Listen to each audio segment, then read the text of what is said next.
Hello, everybody, and welcome back to another episode of the Daily Crypto News. And now, my question of today is, what is your favorite cryptocurrency? A lot of you guys in the previous video said VeChain, Chainlink, and XRP. But really, what's your favorite crypto? Comment it down below. I read all the comments, so make sure you put it there, and let's get on with the video. So of course, one thing I missed in the earlier videos today was the huge increase in, I guess, just account balance on the top 1% of the accounts, excluding the top 0.01%, but still, you guys get it. And the reason I skipped it is because even though it's so remarkable, so crazy, so huge, I don't know exactly what caused this influx and exactly where it came from. Because really what it kind of looks like is that a huge part of these smaller layers decided to kind of bundle together to move money into the big layers here. And it's not like it has to do with the 0.01% either, because, well, looking at it, it didn't go down that much. So it's really looking like it's just a completely new move, which still is kind of crazy because, well, you would think that if these addresses are being funded, it's just people taking money out of the biggest addresses, like, for example, the exchanges and whatnot. But since that's not really the case, I'm at a loss for words of what exactly is going on right now. Drops Collector here says, you missed nothing. It is on average just 5 to 10k more XRP lol. That's basically $1,000, $2,000 more. These spikes are clickbait shit. Well, it just depends a little bit on exactly what period. Here it's a period of about, let's say, about 3 months. So to me, it's pretty damn interesting to see still how it made such a big spike and what caused it exactly. But again, I don't know exactly where it comes from. And thus, if you guys know, make sure you put it down below for me because, well, I'm pretty damn interested. And I would like to see all answers about it. Nothing will happen though. Don't think it will. Nothing will happen, but I'm wondering what's cooking up in the backline. Ripple just posted on Twitter, dive into Dactyl, our homegrown open source tool for compiling and building technical content. So it's interesting. At Ripple, we've found several advantages to having a homegrown doc tool as a part of our docs as code approach. We also open source it. So I'm kind of wondering exactly where this came from, what type of initiative brought exactly this, how it came to be, and also what type of effect it will have on Ripple or XRP as a whole. However, I think it's just an additive, it's just an option, which is cool for extra, but will not really add that much. It's cool, it's niche, it's cool for the people who really like this type of stuff, but it's not like anybody's gonna hop onto Ripple or the XRP price will do anything because of this new thing. So worrying, no. Good, no. Nothing too much to say about that part. Chris Larson, and by the way, guys, these videos, as I've told you guys before, will be, mostly just like half general crypto, half some altcoin stuff. And the altcoin of choice is mostly XRP nowadays, I know, but I'll switch over soon, hopefully, if you guys want that type of stuff. But there's more crypto content just in a second here, guys. It's not only XRP, we have some crazy stuff here as well to talk about, so stick by. And also, if you're enjoying these videos, make sure you press the like button and subscribe. So yeah, Chris Larson posted on Twitter, blockchain is poised to play an integral role in our next generation global financial system. Unfortunately, the US is currently ceding control in this arena to China, partly by only providing regulatory clarity to the two cryptos dominated by miners based in China. So yeah, he has a very solid point. They're making it very clear for what Ethereum and Bitcoin are, the two coins that are centralized in China. But for XRP and some other coins, yeah, they're not really letting much out. And it's been years since they attempted. At least we know for XRP they've tried a couple of times, but I'm wondering exactly what they're doing all these days, all these months, all these possibly years as well. What are they waiting for to make a decision? Do they have to, I don't know what. even the lawsuit that Ripple has been having. Why does it take that freaking long? Because it all depends on what the SEC is going to rule out. But how could they do it so quickly for Bitcoin and Ethereum? It takes so long for XRP. Why? What's making it so much harder? Is it because of the way that the coins are spread or things like that? Or what's making it hard? I'm wondering, and we won't have an answer, so don't wait for that. But still, it's interesting and peculiar. And also attached is a video. Ripple co-founder Chris Larsen spoke with WSJ's Paul Vinna, if that's how you pronounce it. Cool. If you don't pronounce it that way, screw you. At CB Insights Tech Conference about the tech Cold War brewing between the United States and China. Watch the full talk today. Well, just go ahead and check it out on the official Ripple Twitter. It's just 2 minutes. But, I read Paul's last name correctly. Vinna. Just watch it. I haven't watched it yet because on the MacBook it's a little bit annoying. But I'll watch it. If there's a bigger talk, I'll watch it all. But I'm just reporting for right now that it's going on. And later today, I'll give you an update on what exactly. I don't think it's necessary to notify exactly what this is all about. We all know it. We know the war between the United States and China. I mean, there's nothing new about that. Vigna, Vigna. Maybe it's Vigna or Vigna. Oh, Vigna. Well, you guys let me know in the comment section how you pronounce that. I'm interested. In the past 6 months, 80% of RippleNet customers opted for cloud deployment. Now Banco Rendimento is the first to fully leverage this technology in the cloud. Read more. Well, we don't need to read more because we know all about it, but just one part about it is interesting. It's this part of that 80% of RippleNet customers opted for cloud deployment. I mean, I didn't expect it to be 80%, 4 out of 5.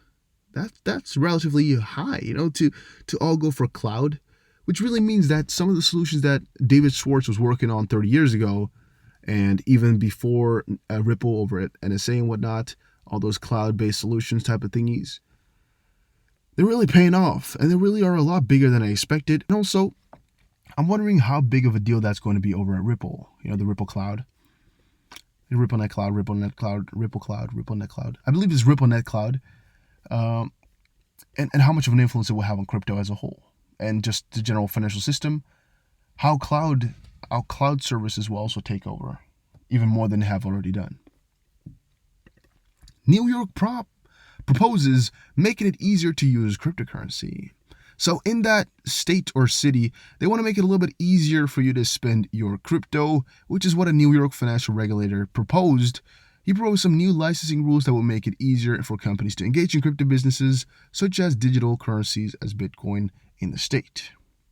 The New York State Department of Financial Services is asking for the public's input about the plan by August 10th. And I noticed, by the way, a couple of you guys said, I always read Publix's, and I don't know why I do that.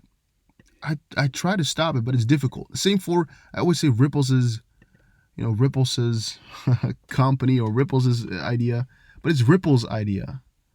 And I don't know where it goes wrong, but maybe it's when you go from Dutch to English that messes up. Maybe it's just me. I don't know where it comes from, and I try my best, so you don't have to correct me anymore, but if you want to, just do it, because it might help out with making it stick in my head. But yeah, that's pretty cool. A lot of this is going on in multiple different cities and states around the world, and countries even, where they're trying to help out with a little bit of crypto adoption, because first of all, it might be very good for business. Second of all, like for example in San Francisco, it might do good for your name. I mean, San Francisco is very well known to be a very forward country, very far in a lot of areas which nobody really cares about, but a lot of vegan and very, very, how would you say it, very progressive in a lot of different things. That's at least how people explain San Francisco to me. Also very Silicon Valley, a lot of really, really rich people in there, which you wouldn't really notice that they're rich, and a lot of crazy things people have explained to me about San Francisco. But yeah, maybe by allowing cryptocurrency in your state, you're making it more appealing for some people to hop over, which could be so. Why does everybody want PayPal to support Bitcoin? Well, I see it as if this would be just the most amazing thing in the world, because if PayPal were to support crypto, it's just like an opening gate to a lot of new companies to accept crypto and I guess go and help out with crypto and Bitcoin and XRP and whatnot. But also on a different side, I think for PayPal it's a smart move because they will make some tons of freaking money from this. Really, some big freaking bags will be made from all of that, which is a fact. And again, why it's good for crypto is if they allow buying and selling, as I just explained, they will make a bag, but people will also trade it a lot, which makes them the bag. So if people traded a lot because of that platform, well, that's really freaking good for crypto. So yeah, what's the question about? Why would you ask that question? I don't really know. I think that's really simple for anybody with a little bit of logical sense to answer. But yeah, let's move on. U.S. Supreme Court order limits SEC's fines on fraudulent crypto firms. Now, this could have multiple reasons in the longer term, and one of them is they're trying to just make it a little bit more normal than more like normal gambling type of situations rather than some very, very foreign cryptocurrency, which is not that defined type of endeavors. And I think that's all just because it's coming into a close more so that all this crypto stuff is a little bit more like normal companies than it might look like. And yeah, here we're talking about ICOs specifically. I still think a lot of those ICO scams should be just punished with the harshest punishment there is because, well, they just try to scam you out of your money, literally, by just doing some fraudulent things, just trying to scam you out of it. It's not like they promised you something which they didn't deliver. They just really didn't even try to promise anything. They just, came up, said, hey, put some money in, you'll see, and just left. It's not like some of the projects that didn't just come to fruition with some failed ICOs. It's just a lot of these guys just scammed completely, which I think should be punished severely, and they will still do. But again, the U.S. Supreme Court orders limits on the fines, which is, again, kind of interesting. You can read more, but it's not that important for crypto as a whole. It would not do anything for the price. It would not do anything for the adoption of crypto. It's just maybe cool to see that crypto is adopting a little bit like that, where this type of stuff is happening. BIS says CBDCs deserve consideration. Again, pretty damn good. Again, showing us that they're thinking a lot more about these CBDCs, which again, if we're talking about the very hypothetical scenario, would be very, very profitable for a lot of people in this world, and even us as crypto holders, it will be very profitable because CBDCs often translate into more crypto usage from a theoretical perspective or standpoint. Because, well, all those people who like CBDCs, if they're really into it, all it needs is a little bit more extra trust. But since they're already used to these digital currencies now, well, it's a lot simpler for them to buy crypto or some Bitcoin or something like that. Central bank digital currencies deserve consideration as an additional means of payment, says a report from the Bank of International Settlements, or also known as BIS.